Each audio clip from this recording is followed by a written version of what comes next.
Hello my dear friends, you're in the Military Summary channel, and this short video we're going to discuss the most important events that took place during the previous night of the local time. And first I would like to discuss with you the words of Joe Biden. He announced that the United States will provide airdrops of additional food and supplies into Ukraine. The White House immediately walked back Biden's announcement about airdrops to Ukraine. He was referring to Gaza. You know that, and this is the leader of the Western coalition against Russia. And you know that the Russians says that the fish always rots from the head. Now we're moving further to Europe, and we have additional updates from Germany and from the recording of the talks between two German officers. And they were saying that it's a very interesting situation because, for example, those officers were saying that British have military personnel in Ukraine which help load the Storm Shadow and Scalp missiles. The British remotely reached back to do the mission planning for the Storm Shadow missiles. Furthermore, the officers were saying that they need up to 10 or 20 missiles to destroy the Russian Crimean Bridge. The Crimean Bridge is so big you need 10 to 20 Taurus missiles to destroy it. And this is a very big international scandal, and of course Germany is going to have problems with this because basically they confirmed themselves that they are responsible or might be responsible for further situation in Crimean Bridge, and of course this will give the Russians possibility to do anything and to respond. And this is a very big scandal because not just that Germany is involved in the probably military crimes. Destroying the bridge of Crimea is not just like, it's not a military object, it's a military crime. It's a military crime, and Hawk is waiting, should be waiting for those who are responsible, who can be responsible for such attacks. And another thing is that Russians have possibility to record the Germany highly ranked officers. This is another bad piece of news, and if you remember, a few days ago, Zelensky reported that the main reason why the Ukrainians were defeated in the Zaporozhye area is because the Russians, before that offensive operation, had already plans on the table. So maybe it was German officers who were talking using phones who provided the Russians that secret information about upcoming Ukraine counteroffensive, where the Ukrainians lost up to 100,000 soldiers. Maybe there were also two officers who were discussing the plans in details using the phone.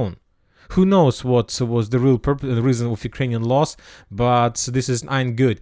But from the other side, I see that currently there is a very big conflict between Scholz, Sunak, and Macron. And you know that Bloomberg, for example, is writing that Macron's broken relationship with Olaf Scholz is hurting Ukraine the most.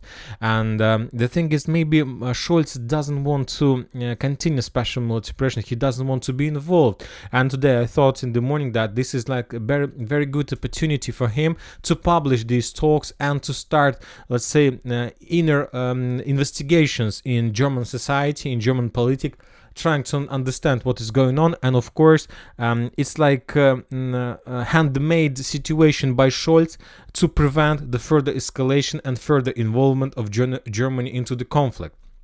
Also might be because, as you know, Macron is planning to start meeting on the 7th of March with the leaders of the parties in France. If you remember the same story Putin did before the special military operation, and probably they're going to talk about sending forces to Ukraine. Now let's move to the situation on the ground. We have lots of very interesting details and updates. First, let's talk about the South Donetsk direction. The Russians published additional video of how they destroyed another S-300 air defense system on the South Donetsk direction, Donetsk, or the southern part of Donetsk direction. And this is the second S-300 system in a row. A few days ago we were talking just about another S-300 system destroyed.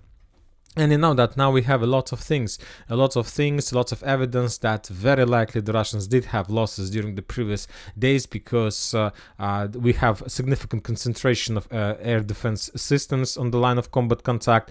We see reports from Ukrainian side about the losses amongst Su-34. We see reports from the Russians about destroyed air defense systems. So let's say everything is like everything is about that something happened there, obviously. And now we are moving further to the ground, and we have additional reports from Mykhailivka. According to information we have, the Russians managed to establish control over additional streets in the city, and the village, or in the ruins that left from the village, and this is approximately the current control and the Russian progress. As you can see, there is still a lot of job to do for the Russians, but they're moving, and they're moving.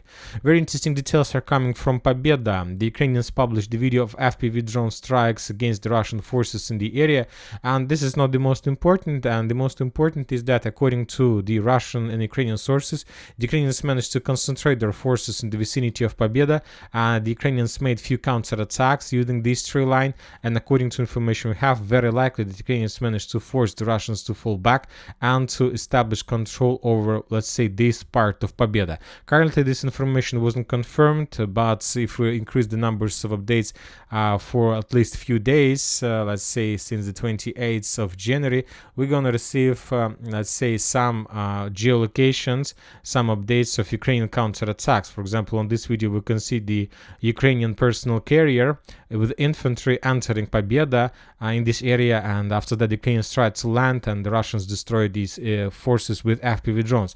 So we see that Ukrainians didn't leave Pobeda, let's say, forever. Now they understand, they managed to regroup and try to counterattack a little bit. We haven't received anything from Krasnogorovka. We start receiving very interesting updates from Nivoyska. If you remember, just yesterday we discussed that the Russians, as a result of offensive, managed to improve their positions and to get as close as possible to the village itself, and this is approximately the ungeolocated confirmed progress. And today we got the photo of differences of the same area for, let's say, 2 weeks or something like this. On the top photo we can see the current situation. As you can see, there are lots of funnels of let's say artillery strikes in the southeastern part, in the northwestern part, lots of let's say points, lots of dots of artillery rounds, explosions, and this is the photo of let's say 2 weeks ago, nothing there. So we see certain Russian activity, and according to those geolocations we can make a conclusion that the Russians are planning or have some certain focus to establish control over this territory and to collapse Pervomayskaya completely. So we'll see whether the Russians are able to do this right now, or they need additional time to complete clearing of the area. Of course, if this territory falls, there are going to be no talks about Nivoysk, it will be collapsed automatically. Now we are moving to the main defense belt of the Ukrainians in the area of Avdiivka. We continue receiving significant updates from the main defense belt in this area, and the situation is getting critical. And the thing is that everybody have a question: why the Russians stopped advancing, why the Russians stopped publishing the videos with flags, why the Russians stopped capturing additional territories, what is going on? And the thing is that Siversk with Zelensky made a decision to start sending significant number of reinforcements, reserves. Thousands of Ukrainians are sending on the line of combat contact with the purpose to slow down the Russians and not to allow them to break the main defense belt. So you might say, what is the, let's say, the value of this defense belt? Because according to information we have, the Ukrainians have already finished the build of the next defense belt that located to the north further, let's say through Очеретина, Solovyova, Novoselovka Persh and Karlovka Reservoir. I'll tell you that if the Russians are able to bypass this defense belt, then the Russians will be able to get the operational space. And I'm talking about this. All these fields on the, let's say, military language means operational space. Just imagine yourself that all these fields will be captured so easy that it will be very fast. It will be very fast for the Russians. The distance between, let's say, one defense belt and another is around 6 kilometers, and the Russians will be able to bypass these 6 kilometers without any, let's say, resistance from the Ukrainian side. It's not a very big operational space, but this is enough to, let's say, to force and to move Ukrainian artillery forces as far as possible from the line of combat contact from Donetsk direction. This is very important defense belt, and Ukrainians will try to slow down the Russians in this area. But regarding the Ukrainian plans, today we continue receiving reports about complete clearing and capturing of Orlovka. The Russians even finished the clearing operation. Maybe while during the day before the evening update, we're gonna receive some photos with Russian flags in this part. When talking about Berdychi, today we got geolocated confirmation of additional Russian attack towards the Ukrainian positions in the southern part. The Russian personnel carrier was attacking the positions of 47th Mechanized Brigade. This is personnel carrier and brought the infantry landed in this area, and after that they start, let's say developing the bridgehead on this territory. Then the Ukrainians counterattacked the Russians using this road with Bradley, and using Bradley, the Ukrainians managed to repel the Russian attack, and some Russian soldiers left there as a result of counterattack. Anyway, this video is from the 26th of February, according to information we have, and or somewhere those dates, and according to information we have, the Russians are about to finish the clearing and complete control over Berdychi as well. Now we are moving further to Bakhmut Artyomovsk direction, where the Russians continue offensive operation inside of Ivanovska, and today we got additional mappers, additional updates without geolocations confirming Russian progress and that the Russians control currently something like this. So with the same story every single day, let's wait, because the Ukrainians also understand that this is the vital question for them, and as I understand, Zelensky will try to hold the situation in his hands until the 7th of March. Once again, the 7th of March, the president of Macron is going to start talking with the deputies and the head of parliaments and let's say different parties to send forces to Ukraine. So that's why Zelensky needs to hold the line of combat contact right now as long as possible. So he needs to show Western countries that he can control the situation, and with your help, the Ukrainians and the Western countries will be able to turn the situation in another, let's say direction. So that's why he will hold regarding the losses, and this is the main and important thing. When talking about the Chasiv Yar direction, different mappers updated their maps showing additional Russian progress and control, and according to the mappers, the Russians established complete control of Pobeda forest, and also the Russians managed to enter the main defense belt, one of the defense belt that goes in direction of Chasiv Yar, and basically by this progress the Russians tell us that they start clearing operation of the next trenches of the next defense belt. Now we are moving further to South Kupiansk direction. We got additional updates and geolocated confirmation of Russian progress in the area. On this video we can see of how the Russian personnel carrier, this is how you can see on the map, is coming to the line of combat contact, trying to suppress the Ukrainian positions. The Russians landed their infantry in this part of the forest. Both two videos were geolocated, and after the infantry was landed, this is the personnel carrier, as you can see. This is the process of the storm, so this assault operation. The Russians landed the infantry, and the infantry started, let's say, clearing operation. After the infantry was landed, the personnel carrier moved back towards the mainland and their main positions. So based on the video, the Russians were moving something like this.